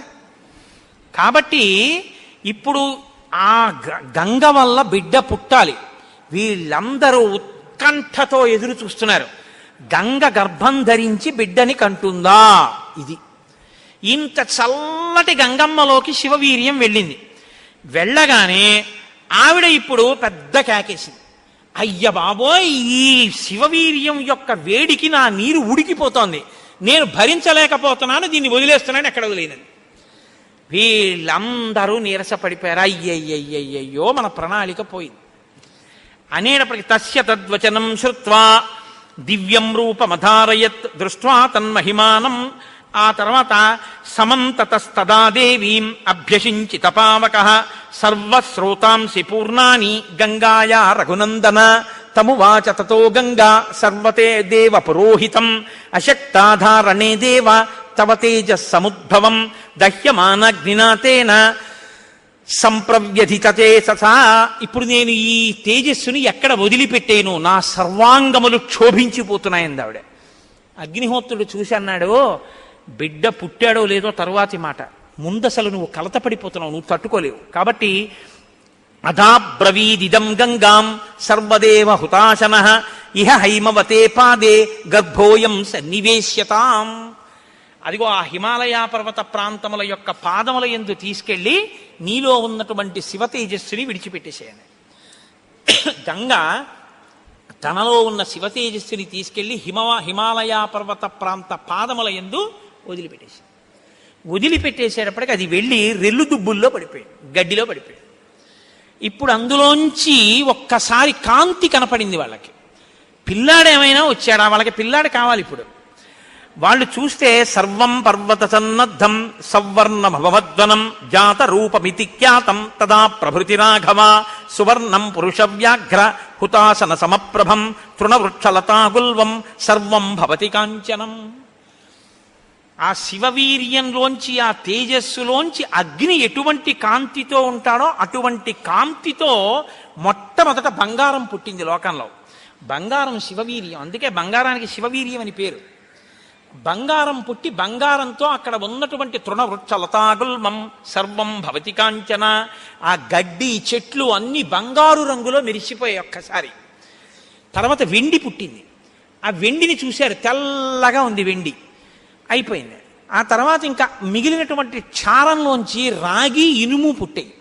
మిగిలిపోయినటువంటి మలంలోంచి తగరము సీసము పుట్టాయి. తప్ప పిల్లవాడు మాత్రం కనపడలేదు. అయిపోయింది మన ప్రణాళికంతా, పిల్లవాడు పుట్టలేదు అని దిగాలు ముఖాలు వేసుకుని ఆ పైనుంచి చూస్తున్నారు. ఆ రెల్లు దుబ్బుల్లో రాత్రివేళ తెల్లగా మెరుస్తాయే రెల్లు దుబ్బులు, ఆ రెల్లు దుబ్బుల్లోంచి తదగ్నినా పునర్వ్యాప్తం సంజాత శ్వేత పర్వత దివ్యం శరవణం చైవ పావకాదిత్య సన్నిభం. బ్రహ్మాండమైనటువంటి కాంతులు మెరిసిపోతుండగా 6 ముఖాలతో అద్భుతమైన సౌందర్యంతో ఒక పిల్లవాడు పుట్టి పాల కోసం ఏడ్చాడు. అమ్మయ్యా పుట్టాడు రా పిల్లాడు, శివపుత్రుడు జన్మించాడు, మన బాధలు తీరాయని వాళ్ళందరూ పొంగిపోయారు. షష్ఠి 6 ముఖాలతో షణ్ముఖుడై పుట్టాడు. ఆ పుట్టినటువంటి వాడు కూడా మహానుభావుడు 6 ముఖాలతో పుట్టాడు కాబట్టి షణ్ముఖుడు. పుట్టిన పిల్లాడికి పాలివ్వాలి, ఆ కృత్తికల్ని పిలిచి మీరు పాలివ్వండి అన్నారు. వాళ్ళన్నారు మేం పాలిస్తాం, కానీ తాం క్షీరం జాతమాత్రస్య కృత్వా సమయముత్తమం దధు పుత్రో యమస్మాకం సర్వాతామితి నిశ్చితాః. ఇప్పుడు పాలిస్తే కానీ మరి పిల్లాడు బతకడు. కాబట్టి వాళ్ళన్నారు మేము పాలిస్తాం, కానీ ఆ పిల్లాడిని మా పేరుతో పిలుస్తారా అన్నారు, మా పిల్లాడని చెప్తారా అన్నారు. అబ్బే అలా ఎలా కుదురుతుందండి అన్నారు అనుకోండి. వాళ్ళు పాలివ్వకపోతే పిల్లాడు. అందుకని వీళ్ళు వెంటనే దేవతలందరూ అన్నారు తతస్తు దేవత సర్వ కార్తికేయ ఇతి బ్రువన్. కార్తికేయుడు అన్నాం కదా, ఇవ్వండి పాలన్నారు. అమ్మతనం ఎంత గొప్పదో చూడండి. ఇప్పుడు ఈ కృత్తికలు 6 పిల్లాడికి 6 ముఖాలతో ఉన్నవాడికి 6 పాలిచ్చారు. వాడు పాలు తాగాడు. పుత్రస్త్రైలోక్య విఖ్యాతో భవిష్యతి న సంశయ. కార్తికేయుడని మేం పిలవడం కాదు, 3 లోకాల్లో పిలుస్తారు ఈ పిల్లాన్ని. సరేనా అన్నారు దేవతలు. అప్పుడు వాళ్ళు పాలిచ్చారు.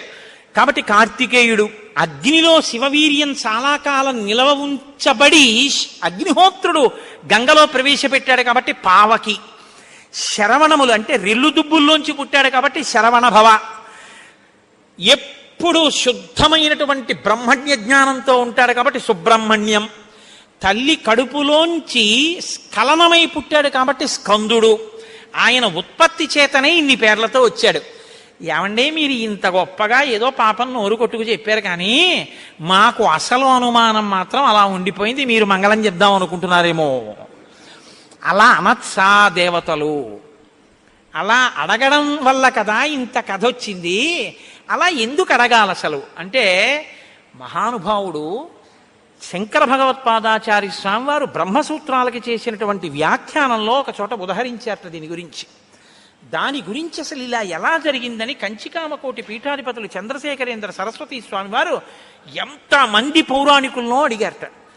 ఆఖరికి ఒక ఆయన దీని మీద పరిశోధన చేసి త్రిపురా రహస్యంలో ఉన్నటువంటి మంత్రాల యొక్క వ్యాఖ్యానంలో దీని అసలు వృత్తాంతం ఎక్కడుందో పరమాచార్య స్వామి వారికి తీసుకొచ్చి చెప్పారు. త్రిపురా రహస్యంలో ఉంది దీని రహస్యం. అక్కడి నుంచి అనుసంధానం చేయాలి దాన్ని. సనత్కుమారుడు అని ఒక ఆయన, బ్రహ్మమానసపుత్రుడు. ఆయన పుట్టుక చేత మహాజ్ఞాని. అటువంటి పిల్లవాడు ఆయన ఎప్పుడూ తనలో తాను బ్రహ్మజ్ఞానంలో రమిస్తూ ఉండేవాడు. ఆయన ఒక రోజు రాత్రి నిద్రపోవడం అంటే గుర్తుపెట్టుకోండి, బ్రహ్మవేత్త నిద్రకి కూడా ఆయన సాక్షి.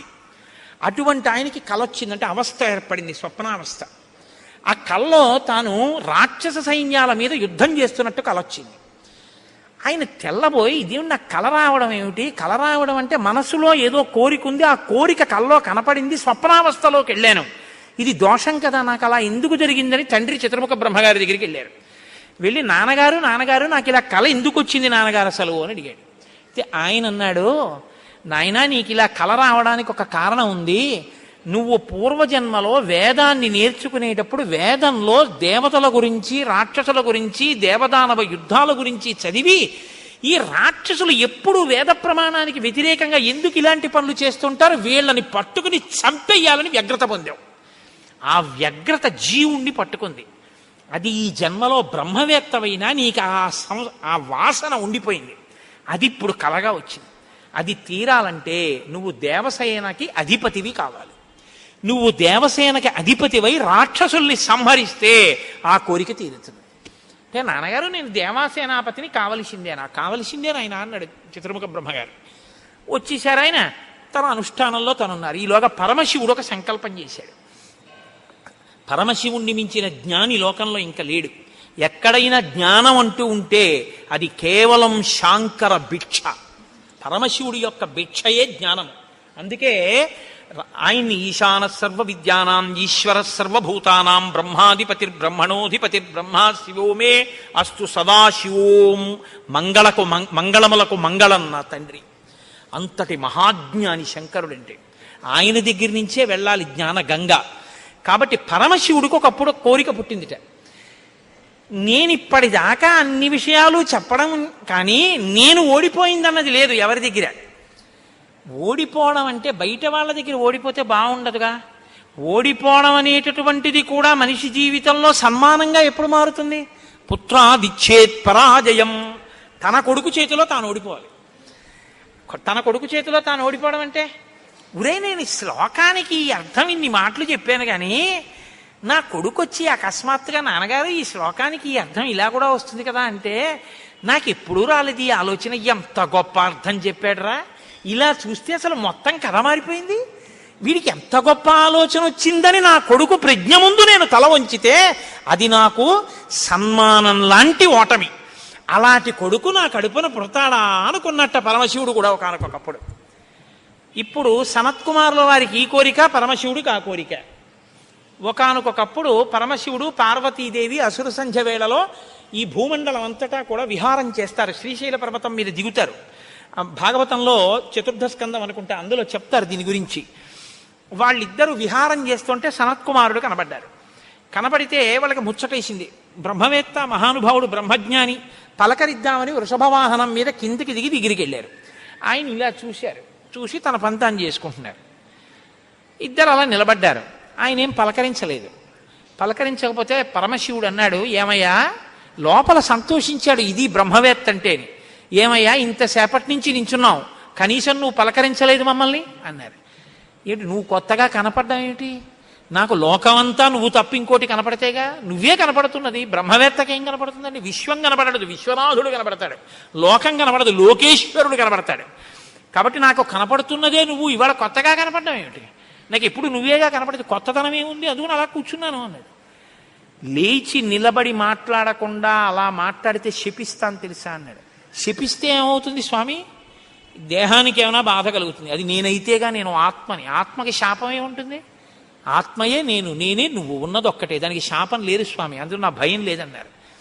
ఓహో, ఏమి ద్వంద్వాతీతుడవరా మహానుభావ, ఇది బ్రహ్మజ్ఞానంటే. కాబట్టి నిన్ను చూసి నేను మురిసిపోతున్నాను, నీకేదైనా వరం ఇస్తాను పుచ్చుకో అన్నారు. ఆయన అన్నారు, వరం ఇస్తావా? మళ్ళీ ఇదో మోహం, వరం ఇవ్వడం శాపం ఇవ్వడం ఏమిటి ద్వంద్వాలు? నాకేం అక్కర్లేదు, నీకేమైనా కావాలా, నేను ఇస్తానన్నారు. అంటే పరమశివుడు అన్నాడు, ఈ మాట నీతో అనిపించడం కోసమే ఇంతసేపు నించున్నాడు. నీలాంటి కొడుకు కావాలి, నువ్వు నాకు కొడుకు అవుతావా అన్నారు. అంటే సనత్కుమారుడు అన్నాడు, నీకే కొడుకునవుతానన్నాడు. అంటే పార్వతీదేవి అంది, ఏమిటి ఆ కేంత దీర్ఘం ఇస్తున్నావు? నీకే కొడుకునవుతానంటా ఏంటి? నీకే కొడుకునంటే నాకూ కొడుకువే అంది. అదొక్కటి అడక్కమ్మా అన్నాడు. అదేమయ్యా, అదేమిటి, నీలాంటి కొడుకు పుడుతుంటే నా కడుపున పుట్టకపోవడం ఏమిటి? అమ్మా, ఎంత పార్వతీదేవివైనా తల్లి, నేను ఒక కడుపున పుట్టడం అంటే అమ్మా, తల కింద పెట్టి కాళ్ళు పైకి పెట్టి 9 నెలలు అమ్మ కడుపులో పడుకుని యోని ద్వారంలోంచి బయటికి రాలేనమ్మా. శివకుమారుడిగా పుడతాను, నీకు కుమారుణ్ణే తప్ప అమ్మా, నీ కడుపున మాత్రం పుట్టనన్నా. అంటే ఆవిడ చిన్నబుచ్చుకుంది. అయ్యయ్యో, నేను కూడా కలిసి అడగకపోవడం వల్ల వచ్చింది.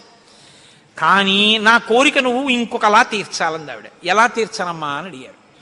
నేను ఒకానొకప్పుడు పరమశివుడు భస్మాసురుడు పరమశివుడి గురించి తపస్సు చేసి వరములు పొందాడు. నేను ఎవరి తల మీద చెయ్యి పెడితే ఆయన భస్మం అయిపోవాలని. పరమశివుడు వరం ఇచ్చాడు, నీ మీదే పరీక్ష చేస్తానని పరమశివుడు వెంటబడ్డాడు. పరమశివుడు ఏదో ఒక హేళ, ఆయన ఒక చాలా విచిత్రంగా ప్రవర్తిస్తూ ఉంటాడు. లోకానికి ఒక పాఠం చెప్పడం కోసం ఉసుమండి చేతకాని వాడయ్యని మీరు అనుకోకూడదు. ఇప్పుడు నేను మళ్ళీ శివమహాపురాణానికి అంతటికి వ్యాఖ్యానం ఎక్కడ చేయను? కాబట్టి ఆయన పరిగెడుతున్నట్టు నటించాడు. ఆయన పరిగెడుతున్నట్టు నటిస్తే నేను వెంటబడి చంపితే బాగుండదు. భర్త పరిగెడుతున్నట్టుంటే నే కాసేపు కనపడకుండా ఉంటే పోతుందని ఆవిడేం చేసిందంటే తన శరీరాన్ని నీటిగా మార్చి ఒక సరోవరం కింద మారిపోయింది. అదే శరవణ తటాకం. ఆ శరవణ తటాకం హిమవత్ పర్వత ప్రాంతంలో ఉంది. నువ్వు నా కడుపున పుట్టకపోయినా ఆఖరణ పుట్టేటప్పుడు మాత్రం ఆ శరవణ తటాకం దగ్గర నుంచి పుట్టాలి. నీ మంత్రం కూడా ఆ తటాకం నా పేరు మీదే ఉండాలి. అందుకే ఆయన మంత్రం శరవణ భవ సుబ్రహ్మణ్యుడికి. అంటే ఆయన అన్నాడు, అమ్మ తప్పకుండా, అలా నేను పరమశివుని యొక్క తేజస్సు చేత నీ తటాకంలోంచి పుడతాను. పంచభూతాత్మకం పరమశివ లక్షణం కదా. అందుకని పృథివీస్వరూపంగా, అగ్నిస్వరూపంగా, వాయుస్వరూపంగా, జలస్వరూపంగా, ఆకాశస్వరూపంగా 5 స్వరూపాలతో పార్వతీ పరమేశ్వర సమాగమ స్వరూపంగా శివశక్తుల యొక్క సమ్మేళనానికి పుట్టినటువంటి మెరుపు తీగల లోకంలో బ్రహ్మజ్ఞానాన్ని బోధ చెయ్యడం కోసమని, దేవసేనాపతిని కావడం కోసం, రాక్షస సంహారం చెయ్యడం కోసం మీకు పుత్రుడిగా పుడతానమ్మా అని సనత్కుమారుల వారు పరమశివుడికి వరం ఇచ్చారు. అందుకని ఆ వరం నెరవేరాలంటే పార్వతీ పరమేశ్వర సమాగమం జరిగి పార్వతీదేవిలోకి వెళ్ళకూడదు తేజస్సు. దేవతల సంఖ్య కూడా అనంతంగా పెరిగిపోతే రేపొద్దున్న ఉపాసనలు కష్టం అవుతాయి. అందుకని నాటకీయ సన్నివేశం సృష్టింపబడాలంటే దేవతలు వెళ్ళి ప్రార్థన చేయాలి. ప్రార్థన చేసి శివతేజస్సు భూమి మీద పడాలి. అది అగ్నిహోత్రంలోకి వెళ్ళాలి. ఇది పంచభూతాత్మకమై ఆయన షణ్ముఖ స్వరూపంతో పైకి రావాలి. వచ్చి స్వామి అని పేరు పెట్టుకోవాలి. స్వామి అన్న పేరు కేవలం సుబ్రహ్మణ్యుడిది. మనం వెంకటేశ్వర స్వామి అంటాం, మంచిదే, నేను తప్పని నేను అంటలేదు. కానీ ఒక్క స్వామి అంటే మాత్రం సుబ్రహ్మణ్యుడే. ఎక్కడెక్కడ సుబ్రహ్మణ్యుడి పేరు చెప్తామో, ఎక్కడెక్కడ తలుచుకుంటామో అక్కడక్కడ సంతానమునకు ఏ విధమైన ప్రమాదం రాదు. సుబ్రహ్మణ్యుడికి నమస్కారం చేస్తే కుజగ్రహ దోషం కూడా ఉపశమిస్తుంది. ఎక్కడెక్కడ షణ్ముఖుణ్ణి ఆరాధన చేస్తారో అక్కడ ఐశ్వర్యం పరిడవిల్లుతుంది. పక్కన ఉన్నటువంటి తమిళ దేశం, ద్రవిడ దేశంలో అంత ఐశ్వర్యం వచ్చింది, అన్ని పరిశ్రమలు వచ్చాయంటే కారణం ఏమిటో తెలుసా అండి? సుబ్రహ్మణ్యారాధన. వాళ్ళు విపరీతమైన సుబ్రహ్మణ్యారాధనం చేస్తారు. సుబ్రహ్మణ్య ఆరాధనం చేసినా, షణ్ముఖుడికి ప్రదక్షిణం చేసినా, ఆయనకి నమస్కారం చేసినా జ్ఞానము, ఐశ్వర్యము, సంతానమునకు క్షేమము, ఆయువు, ఆరోగ్యము అన్నీ కలుగుతాయి. అంత శక్తివంతమైనటువంటి సర్గ ఈ షణ్ముఖోత్పత్తి సర్గ. అందుకే వాల్మీకి మహర్షి ఎప్పుడూ కూడా అసలు ఫలశ్రుతి చెప్పరు. కానీ ఈ షణ్ముఖోత్పత్తి గురించి చెప్పిన తర్వాత, అందుకే షణ్ముఖుడికి ఉన్న గొప్పతనం ఏమిటో తెలుసా అండి? ఆయనకి ఒక గొప్ప విజయాన్ని సాధించాడు షణ్ముఖుడు ఒక్కడే. శైవ వైష్ణవాలు రెండూ కూడా వియ్యవందేట్టు చేశాడు. శ్రీవల్లి, దేవసేన ఇద్దరు శ్రీ మహావిష్ణువు యొక్క కుమార్తెలు. ఆయన మేనల్లుడు కదండి, మరి ఏదో పండగ సెలవులకు ఇంటికి వచ్చాడు. ఇంటికి వస్తే లక్ష్మీదేవి ఆయన్ని చూసి అందిట, మురుగన్ అంది. మురుగన్ అంటే మేనల్లుడు అని. మరుమగన్ అన్నట్టు విష్ణువు. మరుమగన్ అంటే చాలా అందగాడు అన్నట్టు. ఇద్దరు అలా అనుకోవడం ఎందుకో తెలుసా అండి? మన పిల్లలకు బాగుంటాడు. వల్లి, దేవసేన ఇద్దరిని ఇచ్చి సుబ్రహ్మణ్యేశ్వర స్వామి వారికి కళ్యాణం చేశారు. వల్లి, దేవసేన ఇద్దరిని తనకి భార్యలుగా చేసుకున్నాడు కాబట్టి శైవ వైష్ణవాలు రెండు సుబ్రహ్మణ్యుడి వల్లే వియ్యం ఉంది.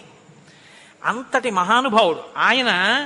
మహాజ్ఞాని, యుక్తకేశుడై గుండుతో గోచి పెట్టుకుని నిలబడి ఉంటాడు. అందుకే సుబ్రహ్మణ్య క్షేత్రాల్లో స్వామి వలయలో అలా నిలబడి ఉంటాడు. ఆయన ప్రణవానికి అర్థం చెప్తే పరమశివుడంతటి వాడు తెల్లబోయి, ఎంత గొప్పగా చెప్పావురా అన్నట్టు. నాన్నగారు అలా అంటే కుదరదు, ఇది ప్రణవ రహస్యోపదేశం కదా, మీరు కూడా మడి కట్టుకుని వచ్చి శిష్యుడిగా కూర్చోండి చెప్తానన్నట్టు. ఒరే ఎంత బాగా చెప్పావురా అని వచ్చి కూర్చుని విన్నట్ట. శివుడంతటి వాడు ఇంత బాగా చెప్పగలిగిన కొడుకు పుట్టాలని కదా కోరుకున్నాడు. ఆత్మాదిచ్చేత్ పుత్రాదిచ్చేత్ పరాజయం. తండ్రి గారికి ఆ కోరిక తీరిందటువంటి బ్రహ్మజ్ఞాని పుట్టాడు. ఆయనే తరువాతి కాలంలో కేవలం పాలు తాగి పెద్దవాడైపోయాడు అంతే. అయిపోగానే ఆయన్ని దేవసేనకి తీసుకొచ్చి పట్టాభిషేకం చేసేశారు. సేనాధిపతి అయిపోయాడు. తారకాసుర సంహారం చేశాడు. దేవతలందరూ సంతోషించారు. అమ్మ అందమంతా మూర్తీభవించి ఉంటుంది. అందుకే ఇంతంత బుగ్గలు, ఎర్రటి మనిషి, ఆహారాలు, చిన్న పట్టుబట్ట, ఎప్పుడు అమ్మ శక్తి అంతా చేతిలో శూలంగా పట్టుకుని ఆ కుక్కుట ధ్వజం, ఆ నెమలి మీద కూర్చుంటే ముద్దులు మూట కడుతూ ఎంత అందంగా ఉంటాడో. అందుకే సుబ్రహ్మణ్యేశ్వర స్వామి వారి యొక్క మూర్తి వంక అదే పనిగా చూసినా కూడా సత్సంతానం కలుగుతుంది. అంతటి మహానుభావుడు సుబ్రహ్మణ్యుడు. ప్రత్యేకించి ఏ కారణం చేతనైనా గర్భం నిలవక బాధపడుతున్న వాళ్ళు, గర్భిణి అయినప్పటికీ కడుపున ఎటువంటి బిడ్డలు పుడతారో తెలియని వాళ్ళు, వాళ్ళ ఆయుర్దాయం బాగుండాలనుకున్న వాళ్ళు, సంతానం క్షేమంగా వృద్ధిలోకి రావాలనుకున్న వాళ్ళు రామాయణాంతర్గతమైన షణ్ముఖోత్పత్తిని విని తీరాలి. ఇది చెప్పడం కోసమే వాల్మీకి మహర్షి ఫలశ్రుతి చెప్తూ ఓ మాట చెప్పారు. ఏషతే రామ గంగాయ విస్తరోభిహితో మయా కుమార సంభవశ్చైవ ధన్యః పుణ్యస్తథైవ చ. ఎవరు ఈ షణ్ముఖోత్పత్తిని శ్రీరామాయణంలో వింటున్నారో వాళ్ళకి ఎటువంటి చిక్కులు ఉన్నా అన్ని చిక్కులు విడిపోయి అపారమైనటువంటి ధన సమృద్ధి కలుగుతుంది. 2, విశేషమైనటువంటి పుణ్యము స్కందోత్పత్తిని విన్నంత మాత్రం చేత కలుగుతుంది. ఇక్కడే ఆయన కుమార సంభవశ్చైవ అన్న మాట వాడారు. పార్వతీ పరమేశ్వరుల యొక్క కుమారుడు కనుక ఆయనకొక్కడికే కుమారః అన్న నామం. ఆయన భక్తశ్చయ కార్తికేయే కాకుత్సభు విమానవః ఆయుష్మాన్ పుత్ర పౌత్రైశ్చ స్కందసాలోక్యతాం వ్రజేత్.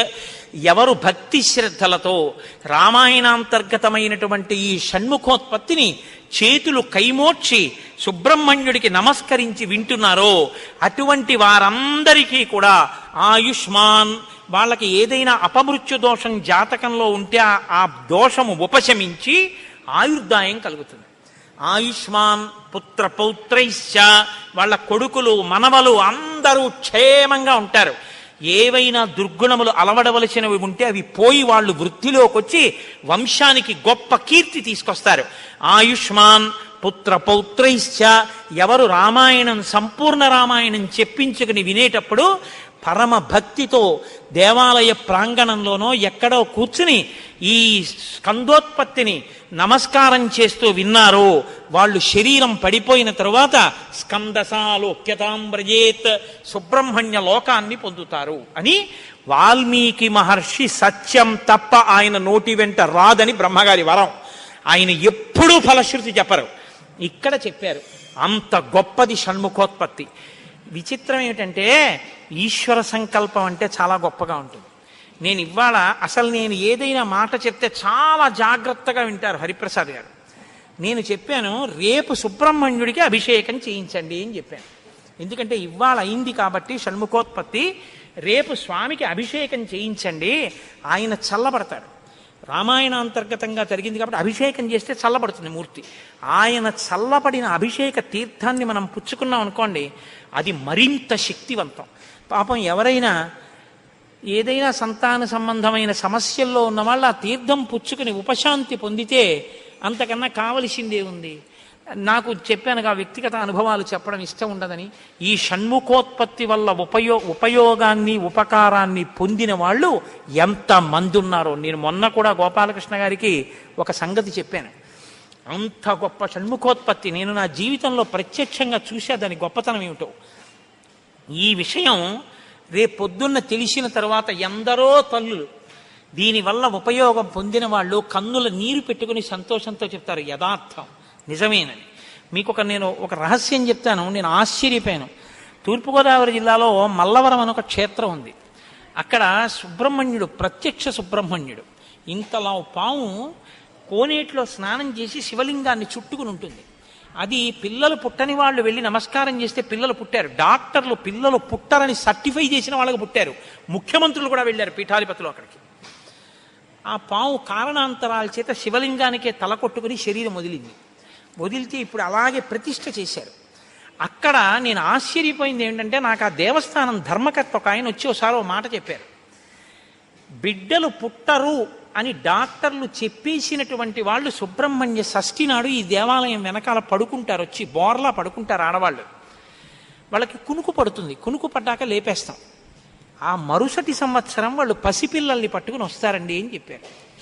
నాకు అపనమ్మకం కాదు, చూడాలనిపించింది. మీరు కూడా వచ్చారేమో గోపాలకృష్ణ గారు నాతో.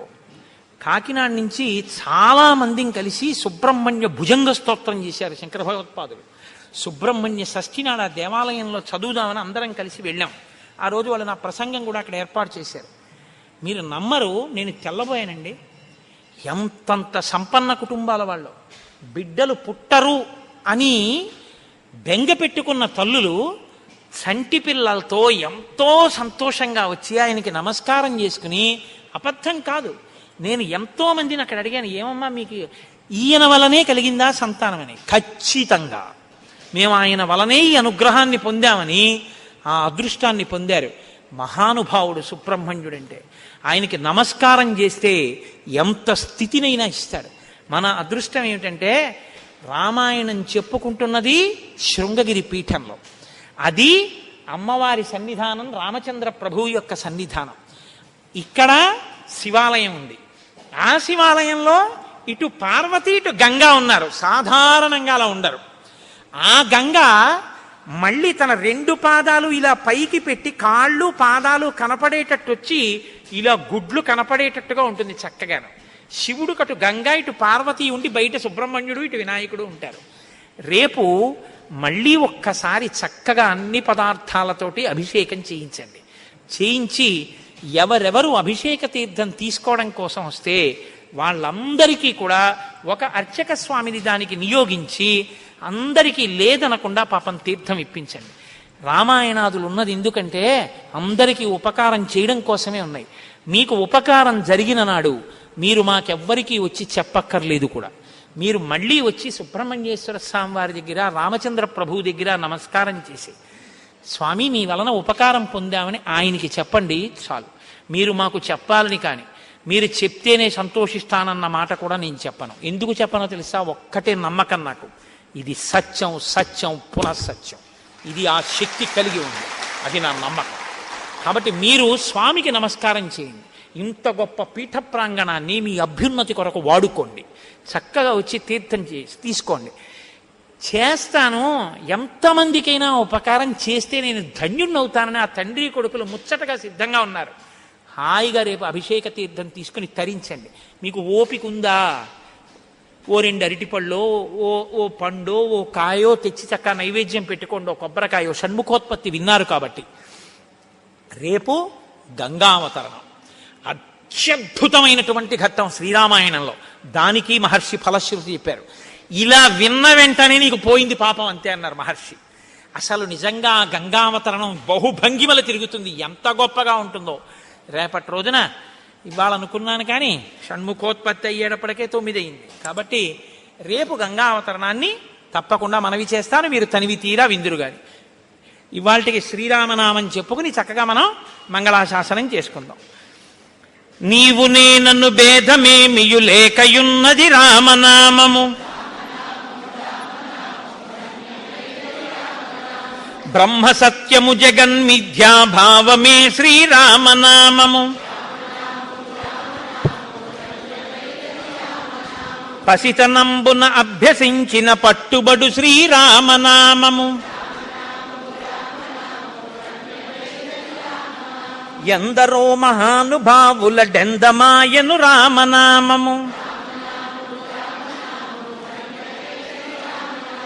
అచలమై ఆనందమై పరమాణువైనది రామనామము, జపతపంబుల కర్హమైనది జగతిలో శ్రీరామనామము, జ్ఞానభూముల నేడు గడచిన మౌన దేశము రామనామము, జానకీ హృత్కమలమందున అలరుచున్నది రామనామము, చిత్తశాంతిని కలుగ చేసెడి చిత్స్వరూపము రామనామము,